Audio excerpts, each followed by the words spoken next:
Pertamina, hari ini kembali lagi bertemu dengan Gadis dalam podcast Pertamina Sumbaksol Laju Apa.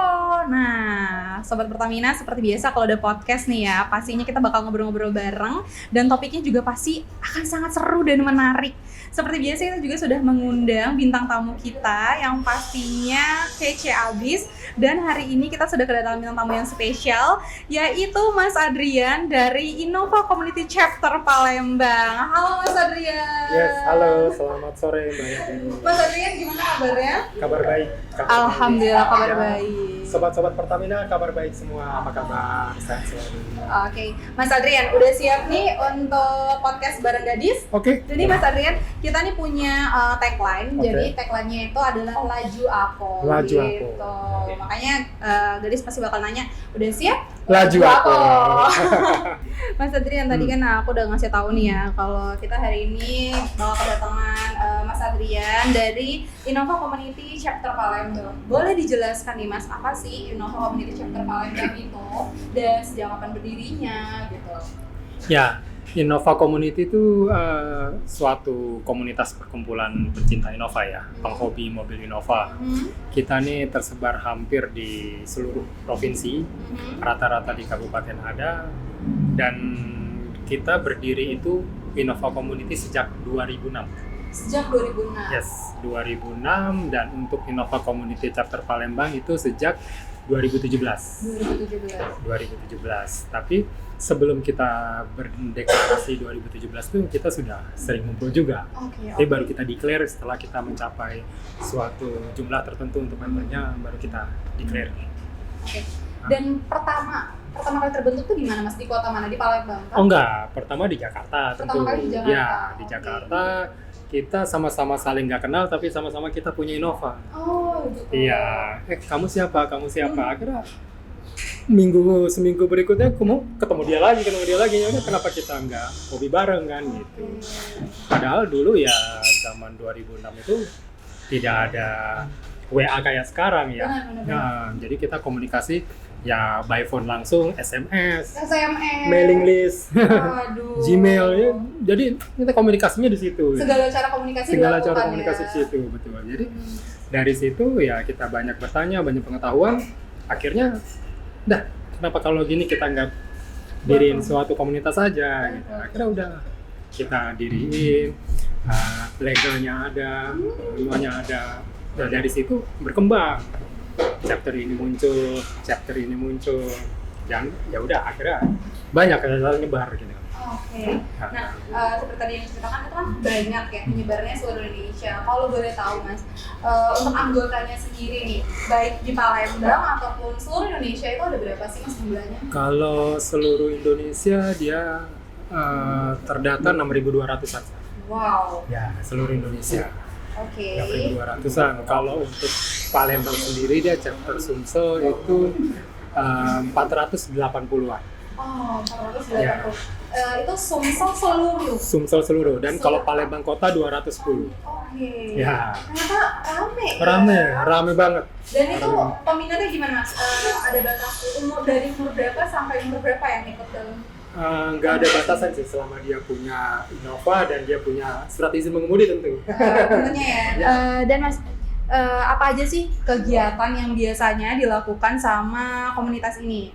Ya kita berbagai macam ya. Salah satunya touring itu pasti ya. Touring itu pasti.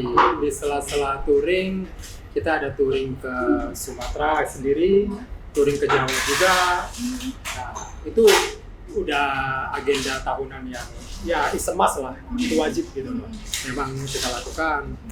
Nah, di samping itu kegiatan yang lain juga CSR pasti tidak ketinggalan kami. Nah, baik itu CSR kita adakan khusus untuk sendiri atau di kegiatan kami sembari touring. Ada kegiatan CSR-nya. Ya. Tadi kan kita juga sempat ngobrol-ngobrol ya. Jadi katanya Innova Community Chapter Palembang ini kegiatan CSR-nya tuh ada seperti menanam pohon, go green juga, dan ini keren banget loh karena kan jarang ya ada komunitas mobil yang CSR-nya itu sangat jalan. Terus tadi ke sekolah-sekolah juga memberikan santunan dan segala macam. Nah, itu ide awalnya siapa sih? Jadi gini, kita kan image komunitas yang ya Innova Community kan family. Kita berkunjung ke suatu daerah, ke suatu tujuan.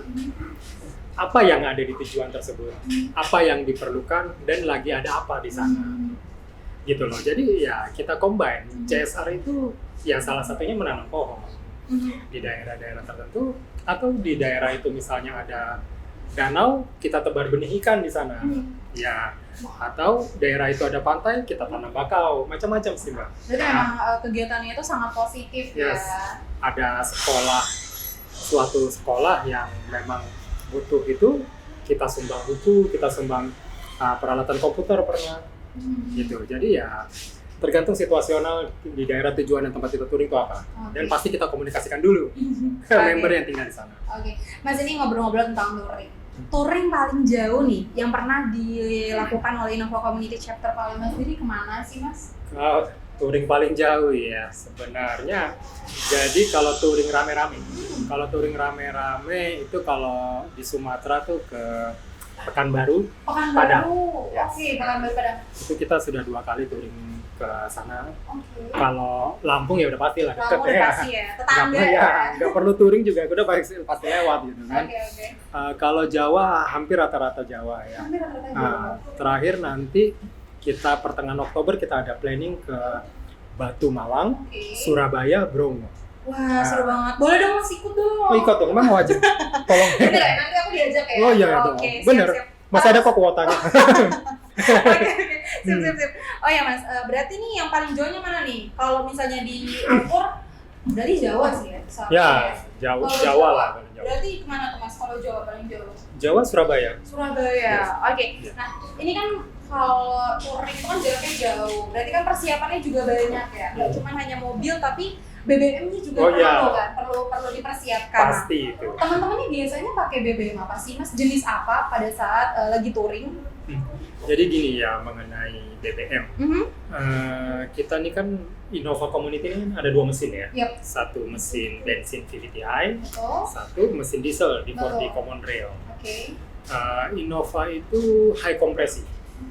Jadi dia butuh bahan bakar sesuai dengan spesifikasinya. Jadi kalau mesin-mesin modern kayak Innova, terus itu pasti butuh BBM yang sesuai dengan kompresinya, ya otomatis yang berkualitas tentu. Kalau berkualitas ya, kalau untuk diesel ya pasti Dex Series ya. Dex Series. Kalau bensin dia Pertamax Series. Keren banget makanya Dex Series dan Pertamax Series. Nah, itu kan kalau misalnya untuk touring nih Mas. Tapi kalau untuk sehari-hari gimana? Apakah tetap sama bahan bakar yang digunakan? Sehari-hari kita, kalau saya pribadi ya, saya tetap pakai BBM yang sesuai dengan spesifikasinya, yaitu BBM. Kalau saya diesel nih Mbak ya, berarti saya pakai Dex Series. Keuntungannya ya, saya pengen mobil itu jangka panjang, mesin awet. Kalau kita rawat, kita pakai bahan bakar yang sesuai atau spesifikasi oli sesuai, pasti long lasting lah. Mobil itu akan walaupun agak tua ya tetap nyaman gitu. Tergantung perawatan juga, tergantung bahan bakar juga. Oke. Mas, seperti yang kita tahu dan tadi kan juga Mas udah bahas nih ya, kalau kendaraan itu harus diisi BBM-nya sesuai spesifikasi kendaraannya. Nah, untuk saat ini kan banyak nih ya di luar sana atau berita-berita yang ramai ya, masih banyak beberapa mobil yang mengisi BBM-nya itu tidak sesuai spesifikasi kendaraannya gitu. Gimana nih pendapatnya Mas Adrian?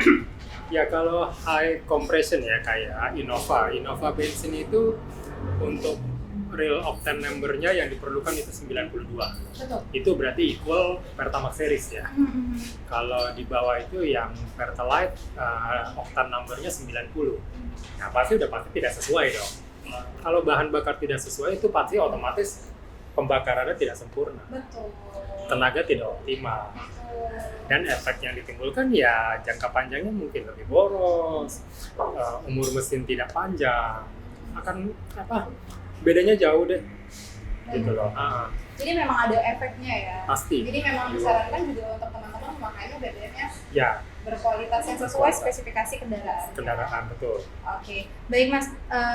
Ini pertanyaan terakhir. Ini pertanyaan terakhir, tapi bukan pertemuan terakhir kita ya. Karena next time kita bakal ketemu, kita mau ke Surabaya ya? Iya. Ya janji ya. Oke, pertanyaan terakhir, ada nggak nih Mas yang ingin mungkin disampaikan saran untuk teman-teman agar mengisi BBM sesuai spesifikasi kendaraannya? BBM sesuai spesifikasi kendaraan sih menurut saya itu sudah pasti ya, bukan suatu keharusan gitu.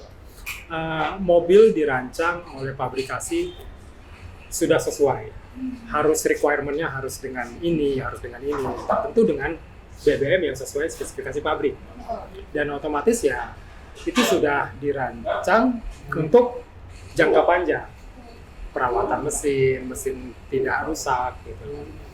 Jadi kalau saran saya, sebandinglah apa yang kamu keluarkan untuk BBM berkualitas sesuai spesifikasi dengan hasil yang diterima. Nggak, hitungannya malah lebih baik kok. Kita nggak mau tekor dengan BBM yang tidak sesuai, tapi kedepannya perbaikannya lebih banyak. Betul. Baik, Mas Adrian, terima kasih banyak ini untuk waktunya sudah Gadis. menyempatkan tadi soal Jumat langsung ke sini. Oh iya. Keren banget. Siap. Semoga next time kita bisa berjumpa lagi ya. Yes, terima kasih Sehat-sehat juga. selalu. Pasti. Siap. Terima kasih Mbak Gadis, terima kasih Sobat Pertamina. Bye. Oke, baik Sobat Pertamina, itu dia podcast kita hari ini. Semoga dapat bermanfaat dan juga menginspirasi kalian semua. Dan jangan lupa untuk mengisi kendaraan kalian dengan BBM yang berkualitas sesuai spesifikasi kendaraannya. Jangan lupa buat follow media sosial kita di Pertamina Sombaksel, Instagram, YouTube, dan jangan lupa untuk like, subscribe, dan komen ya. Gadis pamit undur diri, sampai jumpa lagi. Dadah.